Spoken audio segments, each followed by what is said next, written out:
문재인 후보님, 예. 네, 저 몇 가지 여쭤보겠습니다. 국가 지도자는 무엇보다도 신념과 철학이 좀 뚜렷해야 되고 그리고 그것은 일관성이 있어야 그야말로 국민들이 예측이 가능합니다. 또 지도자의 안정성이라고 하는 것은 뭐 덩치의 크기나 주변 세력에게서 나오는 것이 아니라 그야말로 그 지도자 본인의 신념, 철학, 일관성이죠. 저는 예를 들면 이재명은 뭘 하려고 하는지를 국민들은 쉽게 압니다. 그런데 문재인 후보께서는 세력은 많고 대통령이 될 준비는 돼 있으신 것 같은데 뭘 하려는지가 좀 불명확할 때가 많은 것 같습니다. 우선 제가 이 말씀 한번 드려보고 싶은데요. 중대 사안에 대한 지도자의 말과 태도가 바뀌는 건 정말로 심각한 문제라고 할 수 있습니다. 탄핵 과정에서 저는 첫날부터 마지막 날까지 퇴진과 탄핵을 외쳤고 실제로 그렇게 됐습니다. 이게 시대 정신이고 민심이기 때문에 저는 정치 생명을 걸고 그렇게 주장했죠. 그런데 문 후보님은 거국 중립 내각 또는 박근혜 이선 후퇴 또는 명예로운 퇴진 이런 얘기하시다가 탄핵에 찬성하는 쪽으로 바뀌기도 하시고 탄핵이 기각되면 혁명밖에 없다 이렇게 말씀하셨다가 승복한다고 또 바꾸시고 이런 중대 사안에 대한 지도자들의 입장이 바뀌면 국민은 불안합니다. 이제 이 점에 대해서 혹시 생각이 바뀌신 건지 표현이 바뀌시는 건지 한번 알고 싶습니다. 우리 이재명 후보님이 이 탄핵 정국에 대해서 선명하게 입장을 내오신 것에 대해서는 높이 평가를 하고요. 그러나 저도 이 탄핵에 대해서는 처음부터 시종일관 촛불 민심과 함께 해왔다고 네. 자부합니다. 예. 근데 입장이 자꾸 바뀌셔서 처음에는 이선 후퇴 정도로 뭐 하자 탄핵이 뭐냐. 정치가 흐르는 거죠. 근데 제가 상황이 흐르는 것이고 네, 맞습니다. 제가 주장하고 싶은 것은 이 촛불 집회를 정치가 주도하려 해서는 안 되는 것이다. 저는 반대로 촛불 생각합니다. 민심을 따라가는 것이 저는 정치가 할 도리라고 그렇게 생각합니다. 저는 정치가 어려울 때 국민을 앞서가야 한다고 생각하고 힘들 때는 국민들 뒤에서 국민들의 뜻을 따라가는 건 아니라고 생각합니다. 다른 거 하나 뭐 여쭤보겠습니다. 사드 문제도 매우 중요한데요. 입장이 한 4번 정도 바뀌셨던 것 같습니다. 처음에는 작년 7월에 원점 재검토 말씀하셨다가 몇 차례 약간 미세하긴 합니다만 어쩔 수 없지 않냐, 취소할 수 있다고 생각하지 않는다 이런 발언도 하셨습니다. 이 사드 문제는 한반도의 명운을 가르는 중대 사안이고 지금 현재 설치되고 있습니다.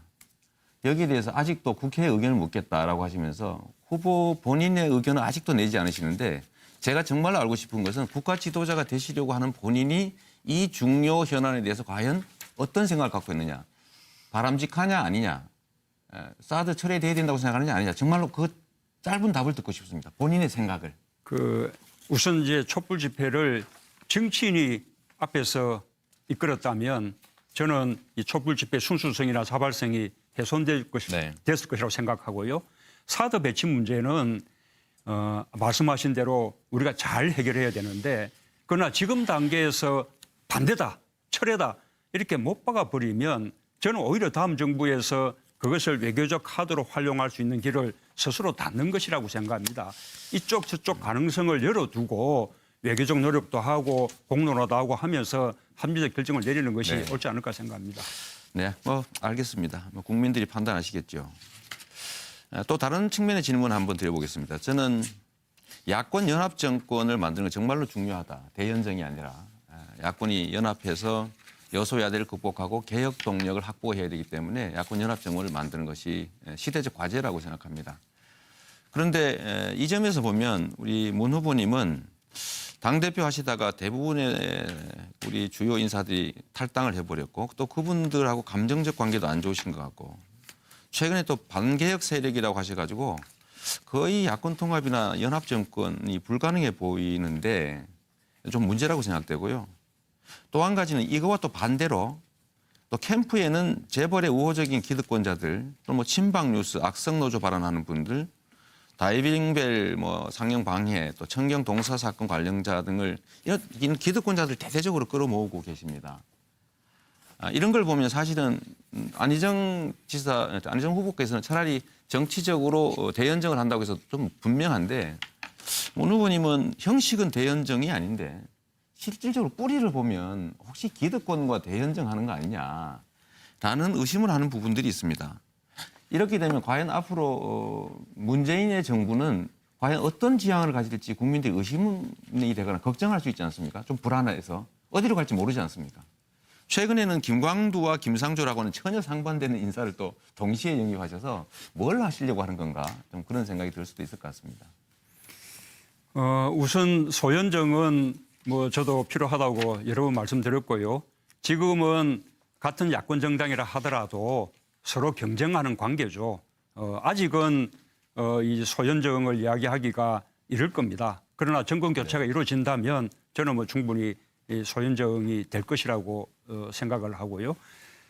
그리고 이 캠프 이 구성에 대해서는 지금 우리가 무슨 뭐 장관 인사청문회를 한다든지 고위공직자 인사청문회를 하는 것이 아니지 않습니까? 정권 교체가 필요하다고 생각하는 사람들이 정권 교체를 돕기 위해서 지금 오고 있는 것이죠. 알겠습니다. 우리로서는 환영할 일이라고 그렇게 생각합니다. 제가 이거 하나 여쭤보겠습니다. 이게 기득권 대연정과 관련된 건데요. 전에 이렇게 표현하셨습니다. 재벌들이 최순실한테 뜯겼다. 이런 표현을 저번 토론회 때 하셨거든요. 그런데 이재용은 이미 그때 당시에 뇌물을 주고 자기 이익을 챙겨다 구속됐는데 어떻게 이 뇌물을 준 것을 뜯겼다라고 얘기할 수 있느냐. 이건 결국은 재벌들 입장에 서 계신 게 아니냐 이런 생각을 하는 분들이 계신 것 같습니다. 또 한 가지 보면 법인세는 맨 마지막에 증세하겠다.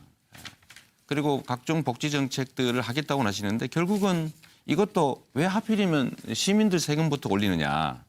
재벌 비호하는 거 아니냐. 이런 얘기들이 있을 수 있습니다. 이 점에 대해서 여전히 저는 의문을 해소할 수 없는 상태인데 간단하게 한번 의견 말씀해 주시면 좋겠습니다. 안 지사한테 좀 여쭤보겠습니다. 이게 뭐 저 간단한 질문이 아닌데요. 1분 20초가 남았네요. 예. 우선은 마지막에 말씀하신 그 법인세 그 인상 부분은 우리 당의 당론이죠. 과거 참여정부 시절의 그 법인세로 돌아가서 마지막 법인세 정상화를 이루어야 한다는 것인데 그러나 저는 그것도 조심스러워서 정세를 하는 순서가 있다. 우선은 고소득자들의 세부담을 늘리고 알겠습니다. 그다음에 또 고액 상속 증여세 늘리고 또 자산 소득에 대한 과세를 다시 강화하고 질문할 기회가 있을 것 그다음에 같아요. 마지막으로 네. 법인세 실효 소유를 높이고 그것도 부족할 때 국민들에게 동의를 구하면서 법인세 정상을 가야 된다라고 제가 말씀드리고 있는 것이죠. 네, 알겠습니다. 우리 안희정 후보님. 자,